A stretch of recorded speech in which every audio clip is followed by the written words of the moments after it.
What is happening, everybody? James Hancock here. I'm back from my Christmas break and I'm ready to start doing some more videos, and I feel like my brain right now is basically nothing but like single malt scotch and honey baked ham, and I'm kind of moving at half speed, which is precisely the wrong state of mind to be in when reviewing a movie like Molly's Game, because Molly's Game is adapted by Aaron Sorkin and directed by Aaron Sorkin, and if you know anything about him, you know that he is famous for very smart, crackling dialogue, and I'm not feeling very smart nor very crackling. However, I thoroughly enjoyed this movie, so I'm going to be giving this review my best shot. Molly's Game is based on a memoir of the same name by Molly Bloom, and it's basically how she went from a cocktail waitress at the Viper Room in LA to running the world's most high-stakes poker game in New York. And it's a pretty extraordinary story. I have not read the book, but I feel like Aaron Sorkin is very rapidly building a colossal reputation as the best chronicler of the 21st century when it comes to screenwriting and adapting great books. If you look at Aaron Sorkin's work in the 21st century, there's some original work, but a lot of it is adaptations of great books. I mean, I'm looking at his credits right now, and we've got Charlie Wilson's War, The Social Network, Moneyball, Steve Jobs, and now Molly's Game. I mean, that's a pretty extraordinary output, all of which are adaptations. Granted, he also had The Newsroom, which I enjoyed the first season, second season, not so much. But these adaptations that he's been cranking out, they're the definition of smart, sophisticated entertainment. There's a sexiness and an excitement to them that I don't really find with any other screenwriters working today, and with this movie, it marks his directorial debut. The movie is that rare thing. It's a mid-range budget film. It's $30 million. I feel like we live in an era of tentpoles and tadpoles, but it's interesting seeing Aaron Sorkin take a risk as director with a relatively modestly scaled production. Granted, it helps if you have Jessica Chastain and Idris Elba as your leads, because they are two of the most dynamic, interesting actors working today. And I must confess up front that Jessica Chastain is easily my most intense, embarrassing celebrity crush. I've been obsessed with her since I saw Terrence Malick's film Tree of Life, and I feel like over the last decade, she has racked up a filmography that is as impressive as any actress working today. I should also mention that the Golden Globes, which are coming up like in a week and a half, this movie has been nominated for Best Screenplay as well as Best Actress in a Drama. Two nominations that I think are very well deserved. But my hat is off to Aaron Sorkin for throwing his hat into the ring as a director, because if you've been watching your screenplays be directed by people like Mike Nichols, I mean, he's a legendary filmmaker, or David Fincher, one of our most colossal filmmakers working today, I imagine it would be incredibly intimidating to say, well, these guys aren't exactly doing my screenplays justice. I'm going to start directing them myself. I think it was an inevitable evolution of his career, but I imagine that must have been intimidating as hell. I mean, his last screenplay was directed by Danny Boyle, an incredibly experienced filmmaker.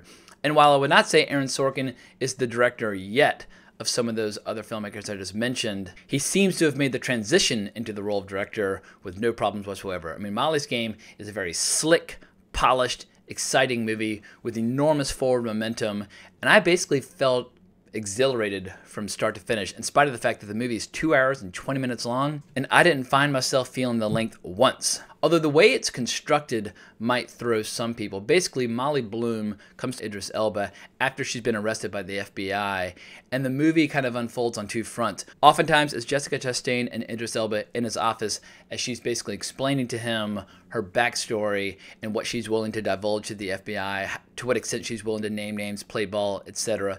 And those scenes are great because it's just two powerhouse actors digging into each other, but there is a staginess to it, or an overt theatricality that will remind some people of watching a play, and that might not be what people are looking for in a movie. However, the staginess of it didn't really bother me, but it's something that I did notice because the style of those scenes is wildly different from the flashback scenes. I mean, we see Molly Bloom talking about her career as a competitive skier. I mean, she very nearly made the Olympics. Due to a freak accident, one of her skis flew off while she was doing a jump. It was one of many severe injuries she suffered as a young lady. I mean, basically her spine was reconstructed with steel pins when she was a teenager because of scoliosis. I mean, this is one tough cookie, but she comes from a family of these insanely hardcore overachievers, mostly because they have a dictatorial, somewhat uncaring, mean-spirited father played by Kevin Costner, who really drives them and demands both athletic as well as academic excellence. And while Molly is a character who feels as if she is unloved or unappreciated in her family. She has this enormous sense of drive, and when her skiing career is derailed by injuries, she decides to take a few years off before going to law school and just goes out to LA and decides to work as a waitress as well as an office assistant to somebody who happens to be running at that time a pretty cool VIP clandestine poker game with a lot of movie stars, rock stars, etc. Initially, Molly's just taking drink orders and getting a few tips here and there, but she rapidly finds herself building relationships, running the game, and eventually finds herself with the help of an actor known as Actor X, who I believe is based on Tobey Maguire, but in this case played by Michael Cera. She finds herself making a move where she takes the game away from her boss, who's a total prick, and running this high-stakes game in LA for a couple years. If that were the end of the story, there wouldn't really be a movie, because what she was doing was she was basically accepting tips and running an environment in which these games could take place, but she wasn't taking a piece of the action, so technically she was not breaking the law. However, after she had a falling out with some of these Hollywood players, she reinvented herself in New York with the Wall Street types and some organized crime figures with much higher stakes.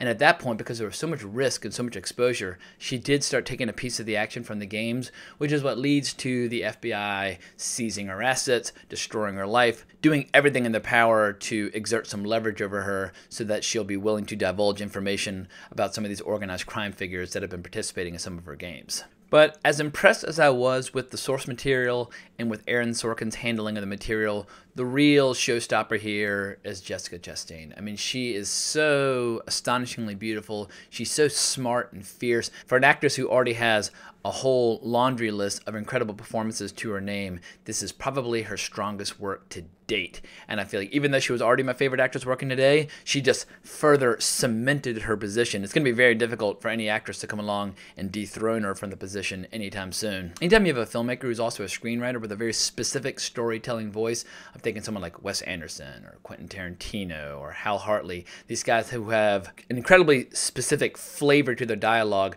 I feel like it's crucially important for these types of filmmakers to find actors and collaborators who get where they're coming from and who can basically sing their dialogue. And it can fall flat if you find the wrong collaborators, but I feel like Jessica Chastain was born to work with Aaron Sorkin because she just absolutely takes ownership of this dialogue with such command and presence.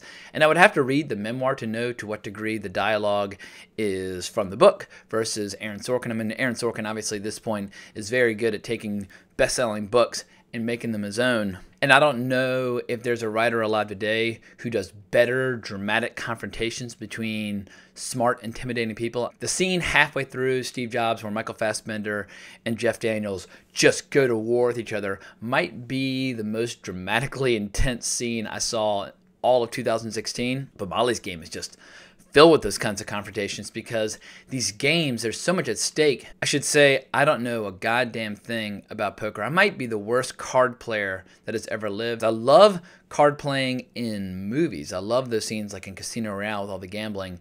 But when first time I went to Vegas, I was playing so poorly at the blackjack tables that they told me I should go out to the lobby and buy a book and learn how to play. I mean, casinos usually want to take your money and they are not afraid to take money from dumbasses and fools. In any case, I was making such a spectacle of myself, they decided it was just too easy. So when I talk about poker, it is purely from a cinematic dramatic standpoint. I won't pretend to have an understanding of all the millions of combinations that you can get from a deck of 52 cards. But this film does a brilliant job of explaining the various personalities, what they're good at, how they play, and what's at stake.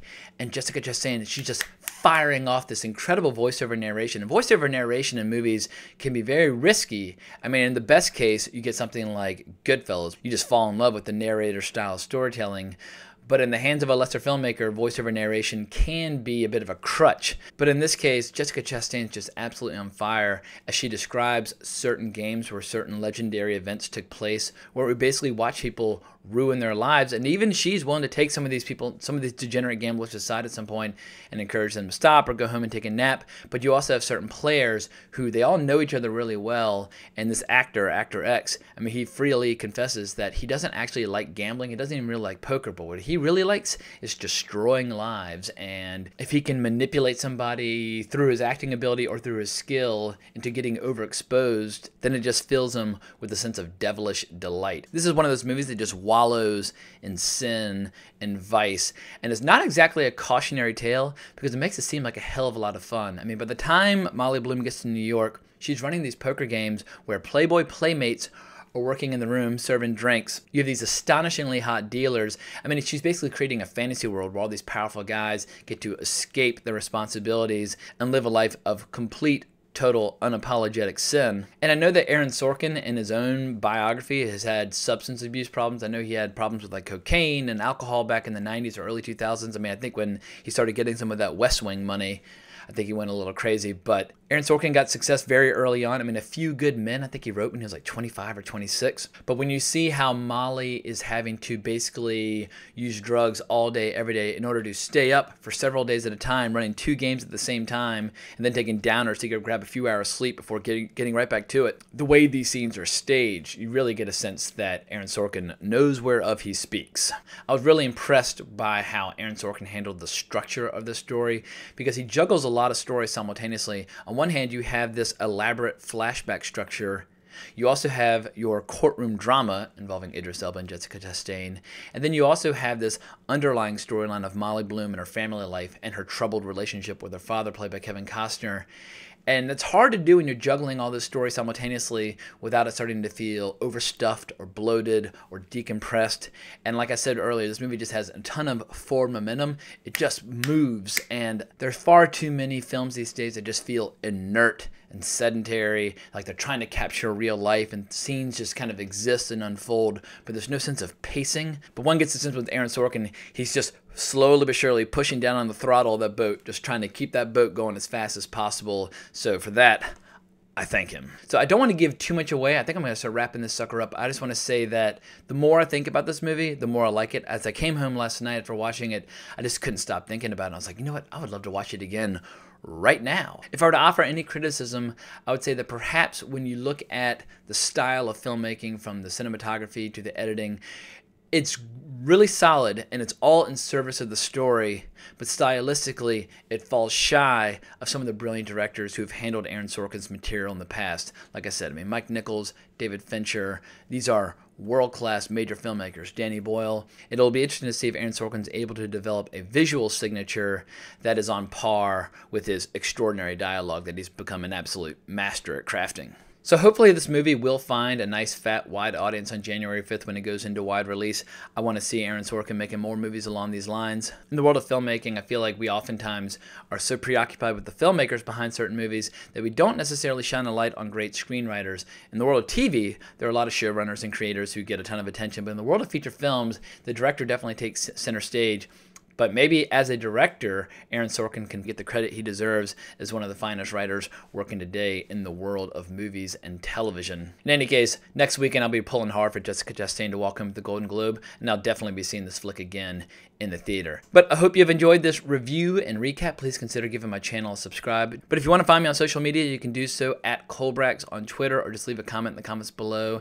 And I'll be back at y'all probably later today to review Paul Thomas Anderson's The Phantom Thread. Talk to y'all soon.